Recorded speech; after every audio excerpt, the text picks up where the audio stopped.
Un ministère consacré à la culture et au patrimoine historique complètement détaché de celui des sports. Un des changements dans la structure gouvernementale dévoilé lundi soir à la télévision nationale. Une nouvelle bien accueillie par les opérateurs culturels qui se disent libérés. Avec des dents, nous sommes très heureux.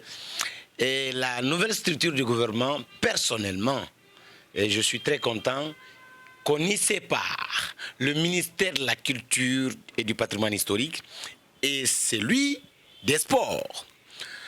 Parce que le ministère de la culture est tellement importante qu'elle ne doit pas être associée avec le sport. Elle est tellement importante, la culture, elle doit être indépendante, la culture. Et je l'ai dit dans d'autres médias, je l'ai dit et je le redis dans votre média, c'est une sortie de prison pour la culture et pour les hommes de culture en République de Guinée. Pour Maka Traoré, opérateur culturel, c'est l'aboutissement d'un combat mené pendant de longues années. Il reconnaît que la culture était reléguée au second plan. C'est l'aboutissement d'un combat de très longues années.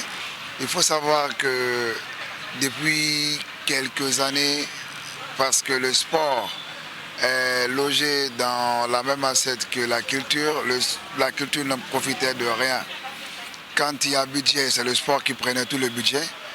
C'est le sport qui était le plus vu, c'est le sport sur lequel on mettait tout l'argent pour justement représenter la Guinée.